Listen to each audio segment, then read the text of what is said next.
This program has been produced from photographic material made available to us by the THG branch of the Knights Templar, the oldest order of chivalry. We are grateful to the order for trusting us with some of the most closely guarded secrets of all time. Millions of people have seen unidentified flying objects, UFOs or flying saucers. Many of these strange objects have been seen to be operated by human-like creatures.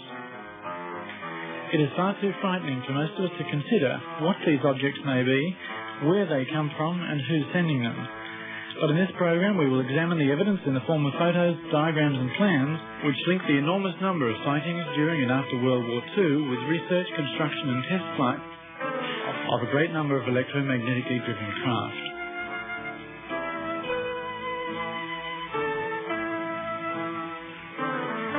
Some of these graphics are artists' impressions, but nearly all of what follows has been given to us as genuine material, which has been successfully kept secret for half a century.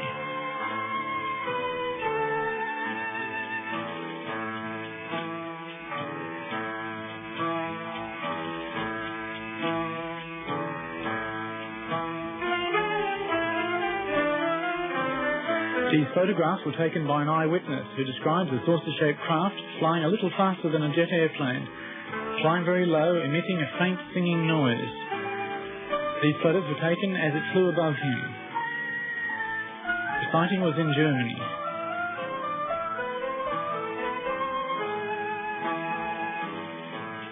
Just in time, I take photos as it flies above me.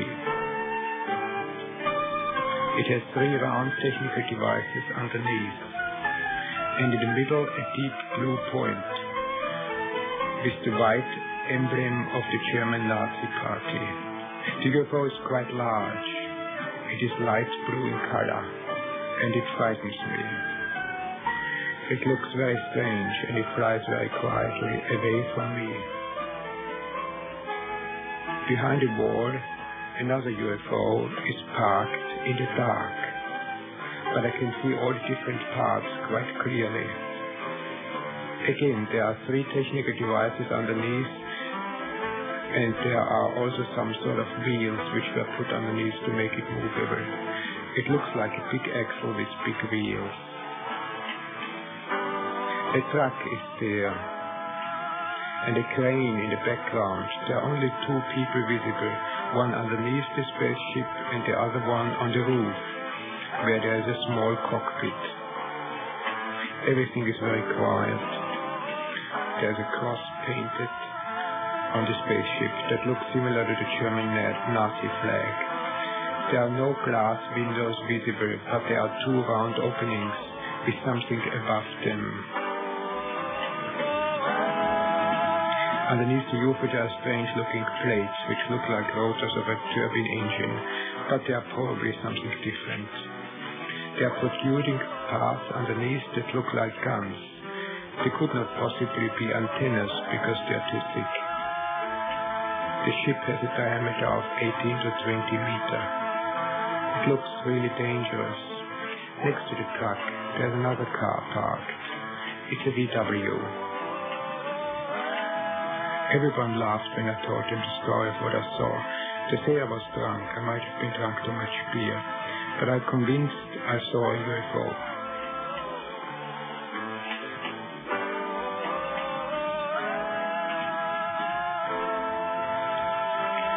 In the week following this UFO report, there were other reports also from Bavaria. For example, a petrol Bowser attendant who said he'd seen a UFO, but people accused him of being drunk and made fun of him.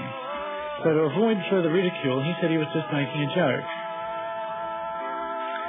UFO reports are difficult to believe. It's up to each person to form their own opinion and to consider the implications for themselves. On the 14th of December 1944, the New York Times published the first of the UFO news stories. Floating mystery ball is new Nazi air weapon. It was disclosed on December the 13th by the Supreme Headquarters of the Allied Expeditionary Force that a new German weapon made its appearance on the Western Air Front. American airmen report that they are encountering silver-coloured spheres in the air above German territory. The spheres are being encountered singly and in clusters. Sometimes they are semi-translucent. This report is suggestive of electromagnetically driven craft. These objects frequently appeared where German troops were concentrated in northern Europe. Many ghost rockets were sighted, especially in Scandinavia and Norway.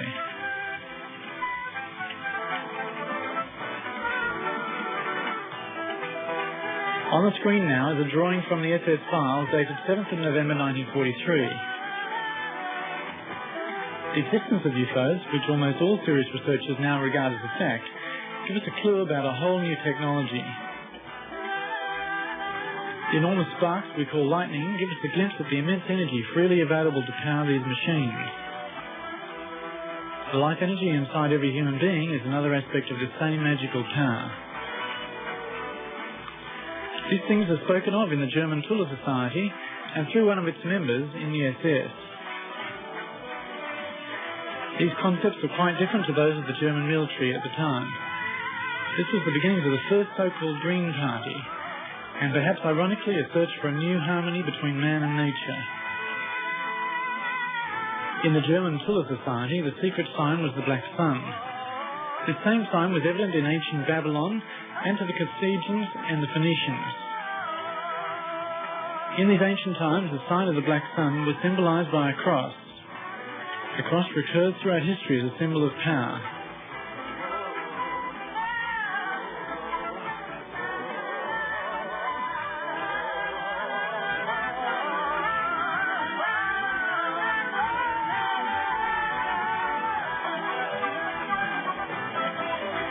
This symbol can be seen in the swastika of the Third Reich.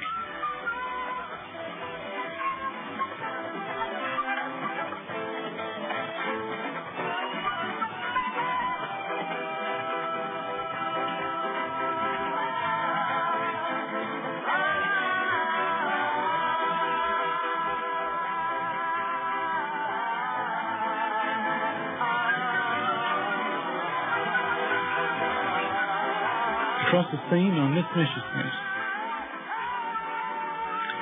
The Knight's Cross is a variation of this symbol, which is thousands of years old. We do not know where the Germans of the Third Reich got their ideas.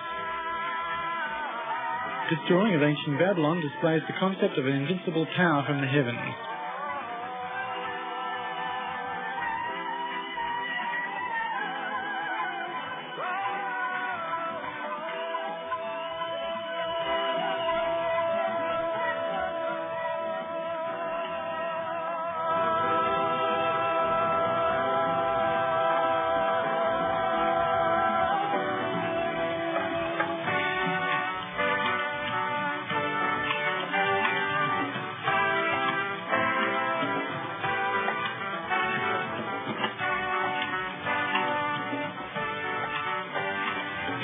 Vogelsberger was one of the leading scientists in the very intense push for a new and clean energy. Simplified, it could be called implosion instead of explosion.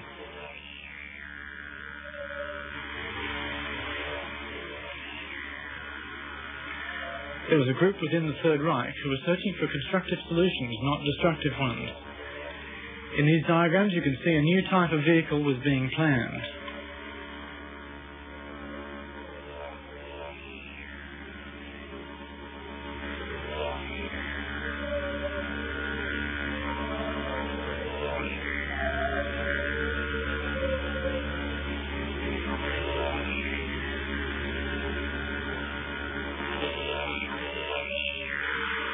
The normal combustion engines using fossil fuels in our cars are dependent on the explosion principle and hence tend to be destructive to the environment.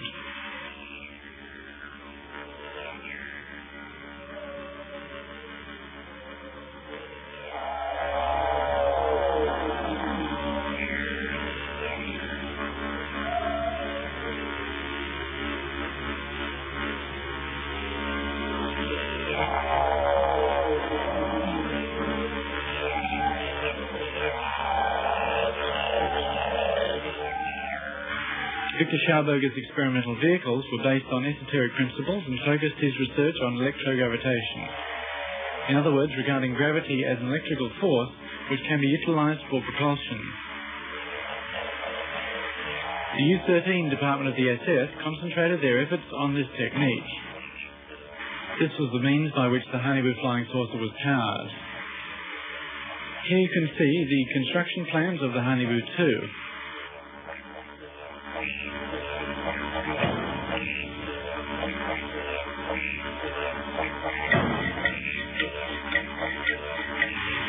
The computer graphic enhancement shows something of the look of these Hanibu flying saucers.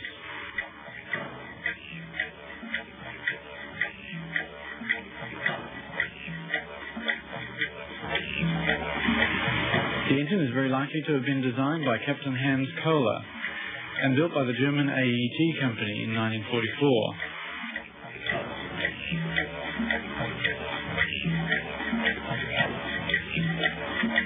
The engine being called the Kohler converter.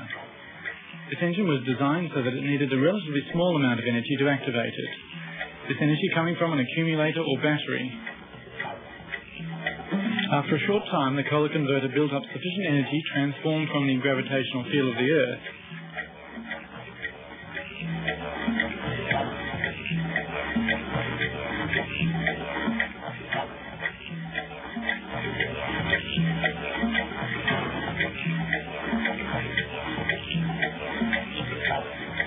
This is a diagram of the Kohler converter,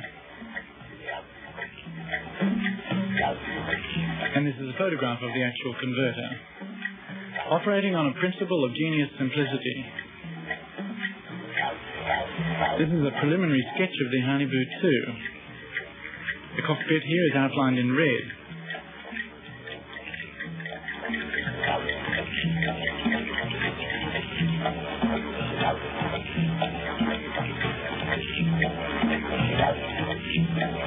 With a circular driving unit beneath, outlined in purple.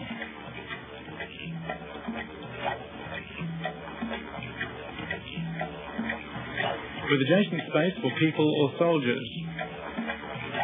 This machine was built somewhat like a modern ship, designed to be self-sufficient for long periods of time, with sleeping space and working area.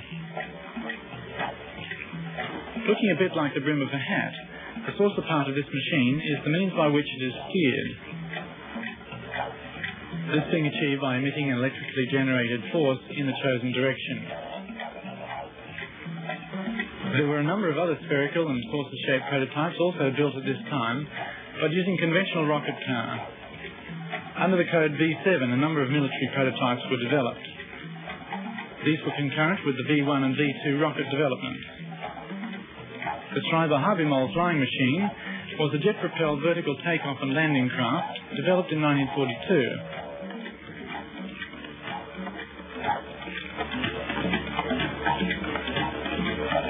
The first three prototypes were badly damaged when tested, and the project was abandoned.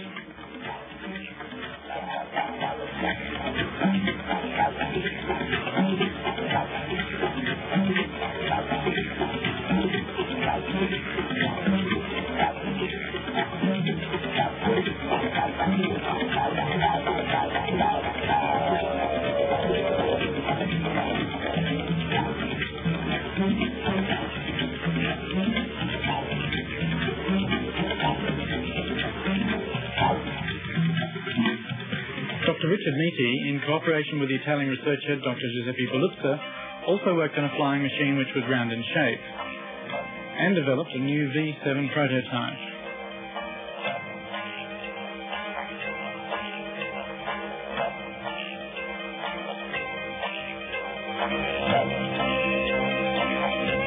Here are two photographs of the V7, Hitler's new wonder weapon.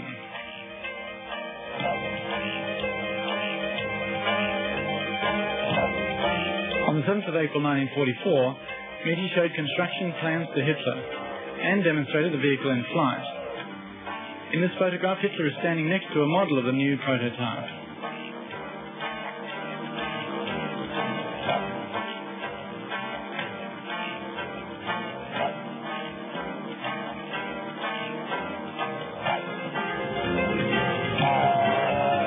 This V7 saucer was built with 12 BMW engines of the type 028. V7 rose to 20,000 metres on the first test and 24,000 metres on the second test. Helium was the fuel used in this machine.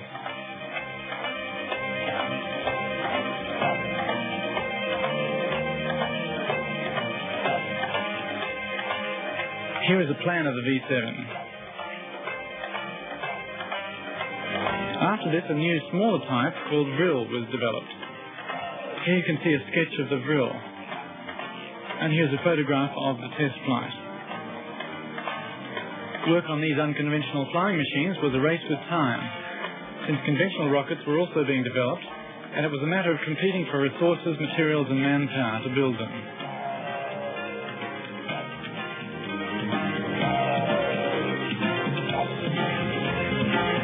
These are some of the rockets being developed at this time.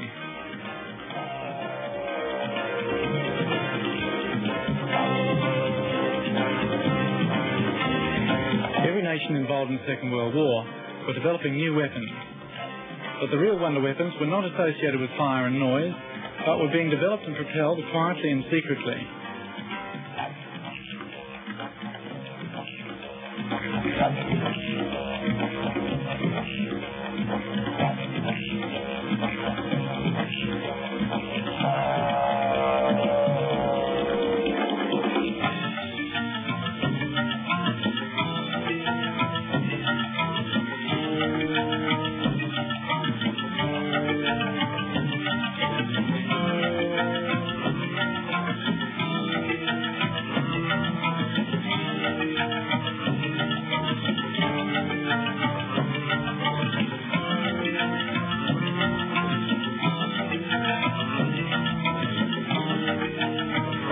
An intermediate step was Project Fireball.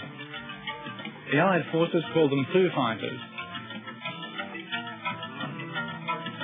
The Fireballs were developed in Vienna Neustadt, a small town near Vienna, under the technical group of the SS. Here is a photograph of the Fireballs in flight. These were radio controlled with no people on board.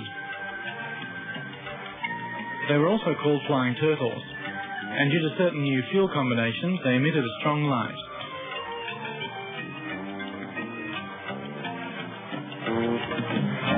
Developed to disrupt the ignition systems of enemy aircraft. This fits in with numerous reports of power failures associated with UFO sightings, including the New York blackout of the 60s. Next we have a drawing indicating the relationship between the Earth's magnetic force, seen here with the North and South Pole, and the electromagnetic field around the flying saucer. This is a list of 261 flying saucers, including 3 Honeyboo models and 84 Vrils. These were built towards the end of World War II. As well as this, there was some Meterfile 7. The Honeyboo had a diameter of 25 meters. The development and construction of these flying machines created the most top-secret documents and the most top-secret projects of the Second World War. The engine of the Honeyboo was the Kohler Tachionata electrogravitation motor in combination with a Fundegraf belt generator. Most of the photographs are of the Honeyboo 2.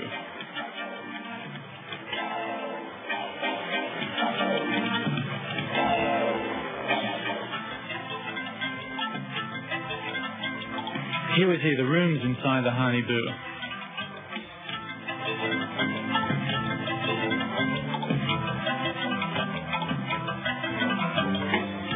From these drawings we can imagine what it would have looked like inside a German flying saucer.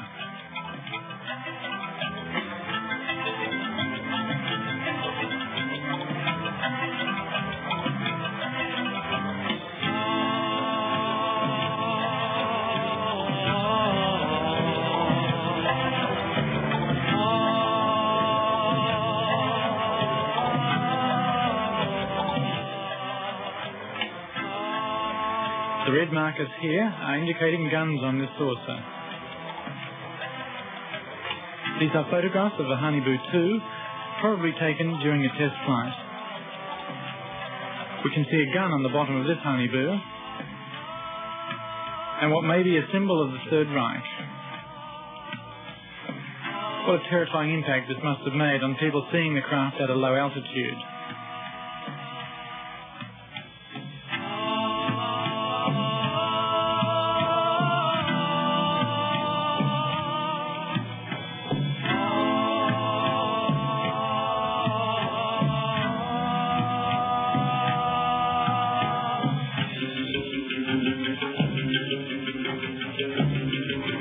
is a tank gun on the bottom of a Hanibu.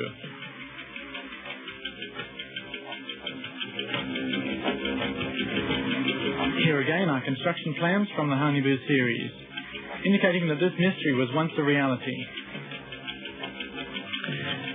This gives weight to the suggestion that international oil companies, who control the majority of world commerce, may have something to gain by the continuing suppression of the technology which keeps these massive machines silently in the air.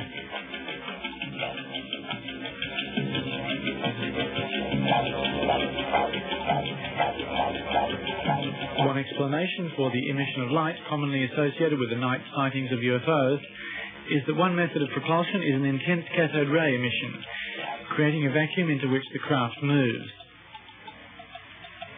This form of propulsion is compatible with the misty impressions of this photograph.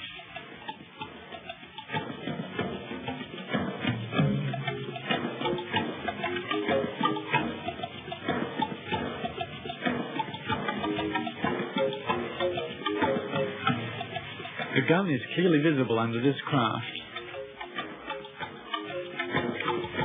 These photographs show the Hanibu 2 experimental craft fitted underneath with tank guns developed for the Sherman Panzer or Panzer tanks.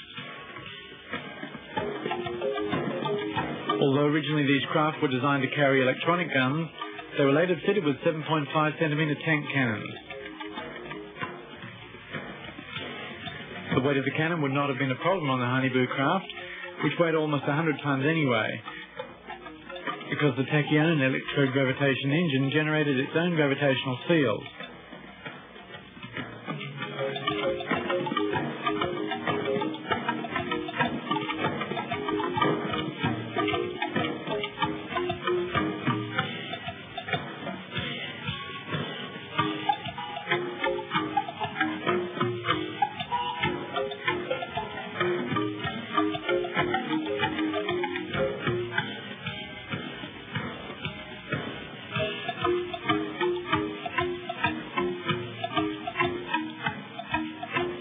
Plans have been discovered for much larger craft. This Hanibu 4 had several guns.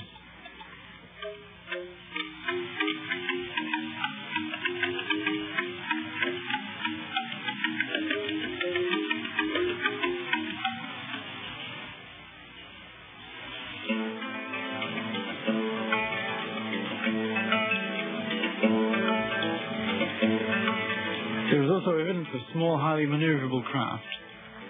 There was 17 drill of 11.5 metres with a speed of 2,900 kilometres per hour with remote control guns. On this drill 9 plan we can see the cockpit of this one-man craft.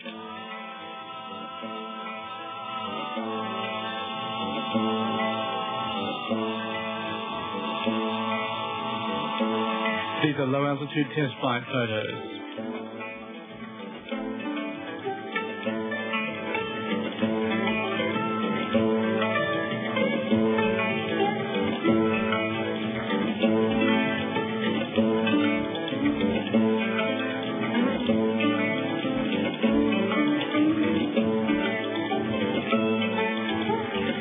On this enlargement we can see the pilot in the cockpit. UFO information is also available from the Huygens Society. Next, our translator comments on some newspaper clippings.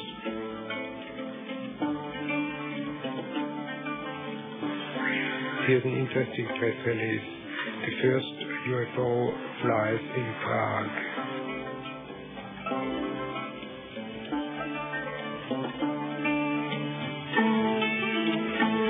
Flying saucers invented in Germany. Reconstructed flying saucers. The question if planet Earth is under the control of the UFOs is an interesting one. Is there a danger from an invasion from space? Above the river Elbe there was seen a mysterious flying saucer. There was a hunt for UFOs in Canada too.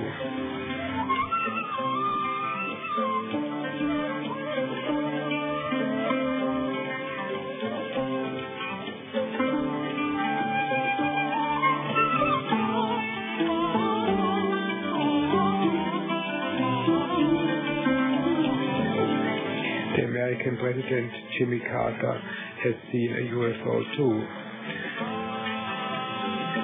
All over the world there has been sightings of UFOs and mysterious flying objects.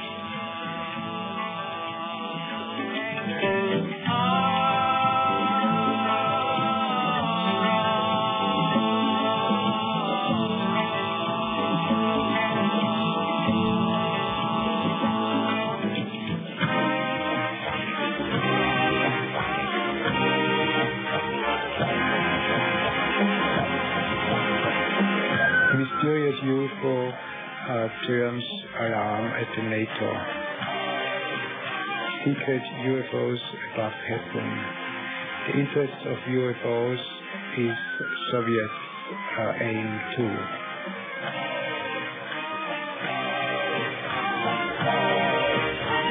Edwin Aldrin, the second man on the moon, saw 7 UFOs and he was not allowed to talk about it. UFOs at night above Hamburg. 2 policemen saw it too. 100 Germans saw a blue UFO. The watch stopped. UFO above Soviet Union. Nuremberg. Pilot hunts UFO. US secret documents prove UFOs caused atom weapons to be useless. Space pieces, a newspaper headline. The mystery of UFOs is solved. UFOs do not come from outer space, but are Nazis who want to create a new Reich. Governments of the world are informed but afraid. If there is a serious economic crisis, they are afraid the Nazis will come with the flying saucers.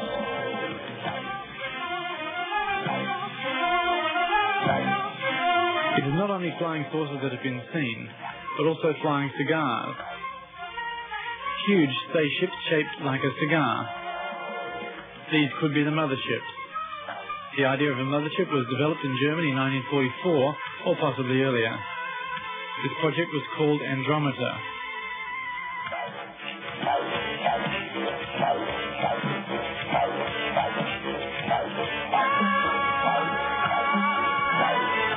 They were 109 meters long, powered by 4 Tula engines.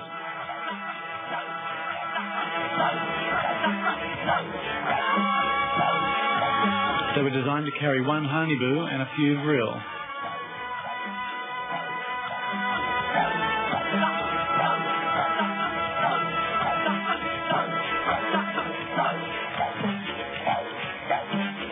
This is an example of a construction plan very rarely seen.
This photograph of the mothership with UFOs emerging is from George Adamski.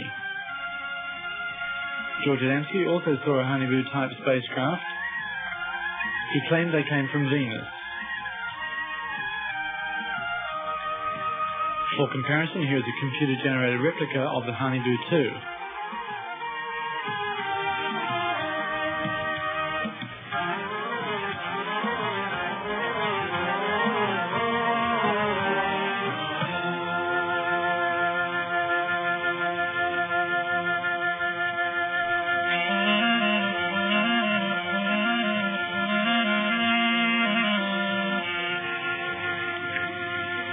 a CIA paper from 1952 requiring all UFOs to be reported to the military. The CIA recommends to security advisors what information may go to the press in order to avoid panic. Almost all photographs from then on have been censored. About that time, a movie called Earth vs. Flying Saucers was released, but very soon disappeared. This had extraordinary special effects and has only recently turned up in local video stores. This German news clip is a report that an American farmer who witnessed the landing of a flying saucer claimed that the occupants spoke German. The farmer was arrested.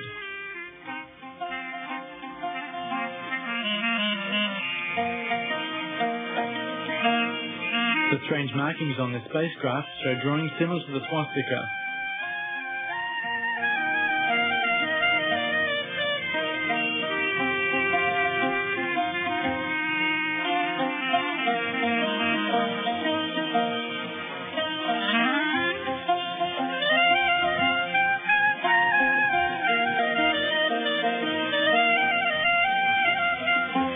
He had a friend who also saw flying saucers landing.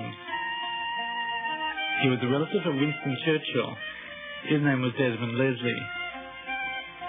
Adamski and Leslie were not arrested.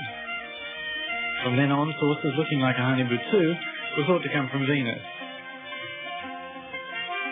The origin of the many types of UFOs seen in almost every country on the planet remains a question.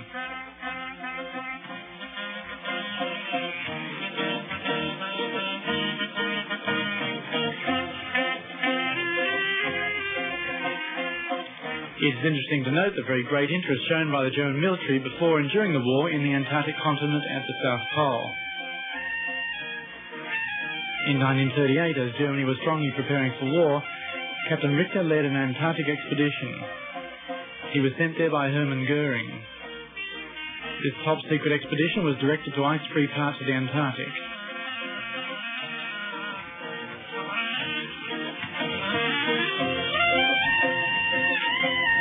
The German part of Antarctica was called Neuswabenland.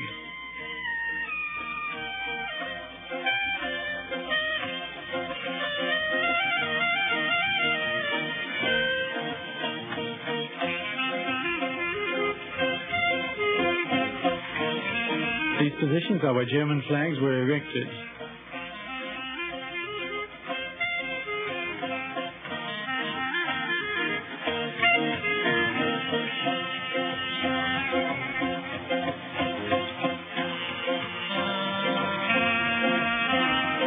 This is a document of gratitude signed by Hermann Goering.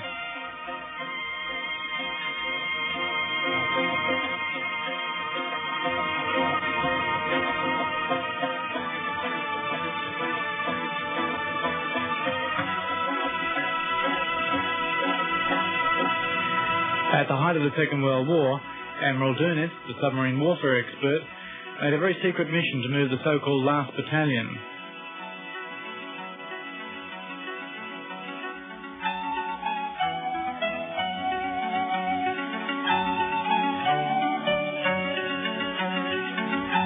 This is a list of nearly 100 U-boats, which remain unaccounted for. From the serial numbers in the left-hand column, we can see that this is not a random list, but a complete series of U-boats which have disappeared.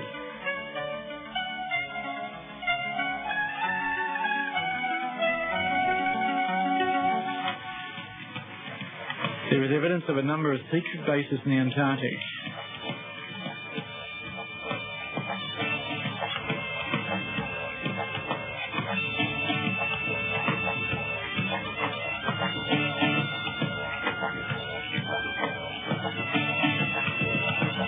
This is a statue of Marduk. More of him later.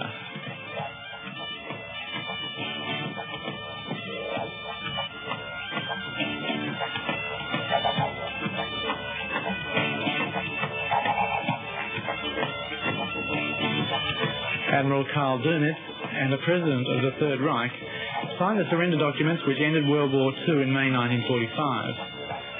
But they never surrendered the Third Reich itself. So officially Germany never surrendered. And this raises the possibility that there may still be German forces in the Antarctic.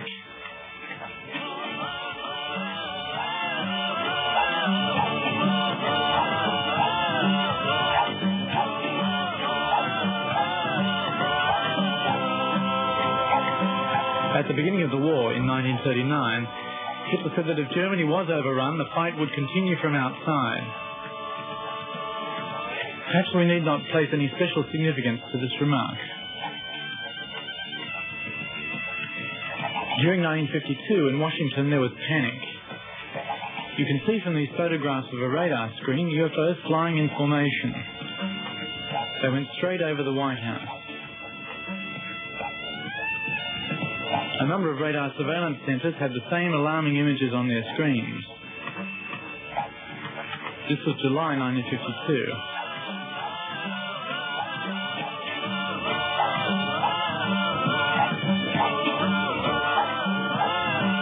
Some years prior to that, in 1946 and 1947, Admiral Byrd undertook a US Navy invasion of Antarctica disguised as a scientific expedition. It had the code name High Jump.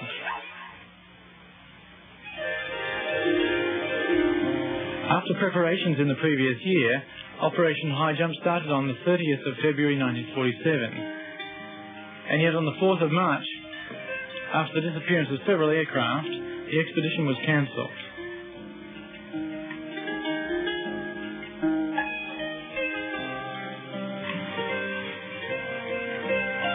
Although the details have never been published, Admiral Byrd said that objects were able to fly from one pole to the other, and it was necessary to defend ourselves against flying machines from the Antarctic.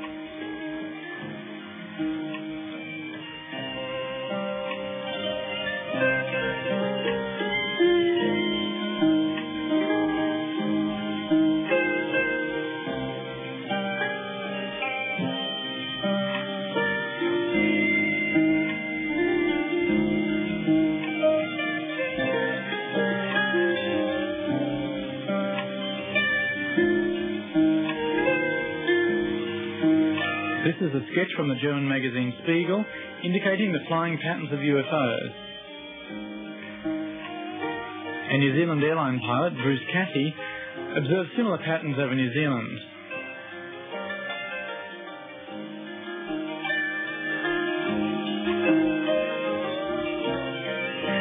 In 1958, the Americans sent a major expedition to the Antarctic, during which on the 27th of August, the 30th of August and the 9th of September, there is evidence that nuclear missiles were fired at Neusbadenland, the German territory.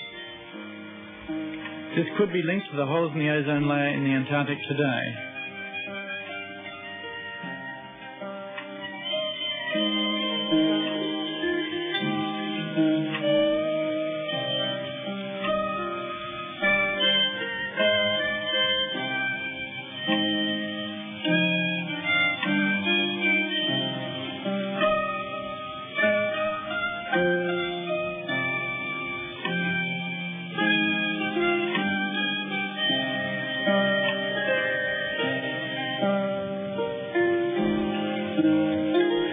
Parts of a report of a kamikaze operation being a joint German-Japanese expedition in the Hanibu 3 to the planet Mars.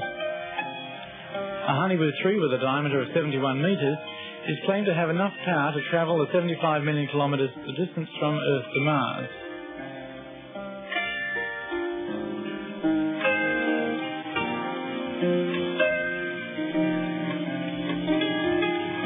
There is a 1945 report that the SS Department D4 decided to make this journey. This would have been a one-way trip, unless they received help along the way or at the other end of the journey.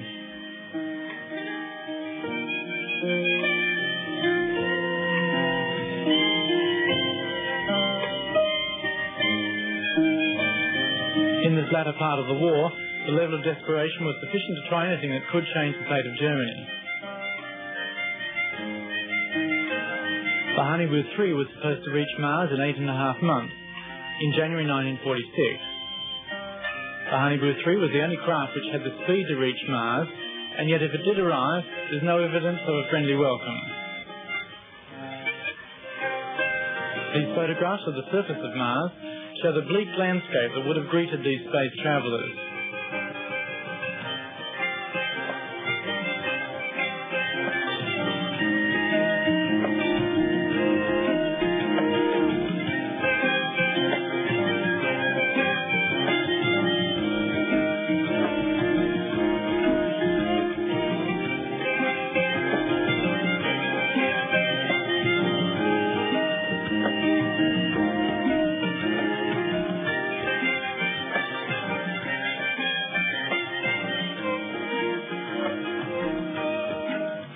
Many researchers, seeing this huge carved face on Mars, wonder if it might have been carved long ago as a deliberately grim reminder left by a civilization destroying itself with war and greed, or nuclear holocaust, perhaps millions of years ago.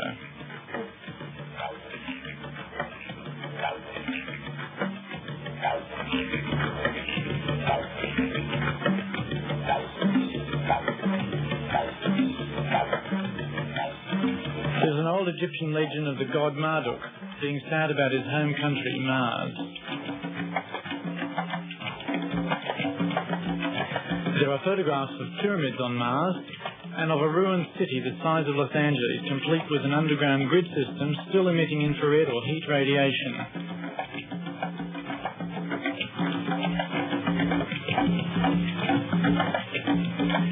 We can only speculate on these things, but it is remarkable that with satellites able to read a newspaper on Earth from various vantage points orbiting around the planet, and with almost every astronaut coming back with stories of seeing flying saucers in space or being greeted by 100 spacecraft on what is supposed to be the first landing on the Moon, that no believable explanation has been offered regarding the vast number of sightings by people of all ages and professions. There are 1 million in the USA alone, where military personnel are trained to debunk sightings, and NASA curiously publishes photographs showing UFOs, such as this one.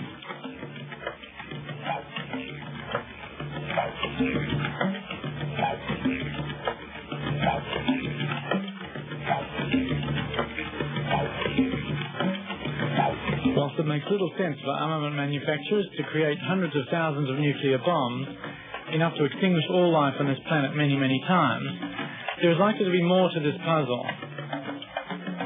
And it may be one of the many vitally important realities which are kept secret by the powerful few.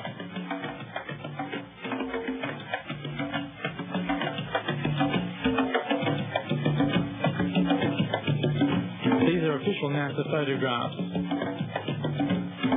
Exactly what is pictured remains uncertain. It is, however, worth mentioning a report in the highly regarded Australian magazine Nexus that a Russian spacecraft photographing Mars ceased transmission in the presence of a huge UFO.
Perhaps the Americans and Russians are preparing their Star Wars capabilities for an invader from another planet.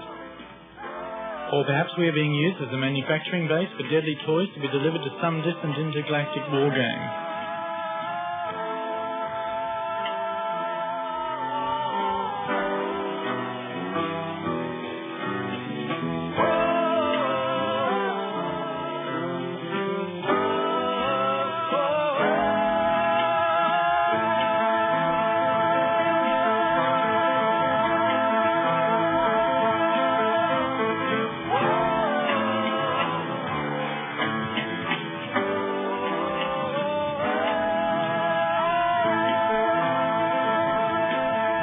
Every ancient civilization has stories of space travellers in fiery chariots from the sky.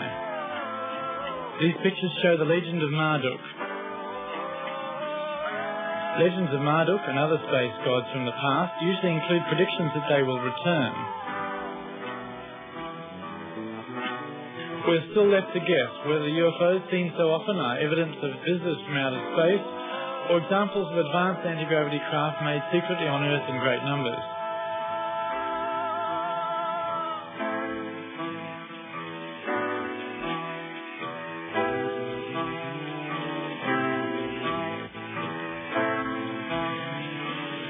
Whatever the truth of these things is, it may be time to find a new system of planetary management, where love is the currency and money and time are only rated brief mentions in history books.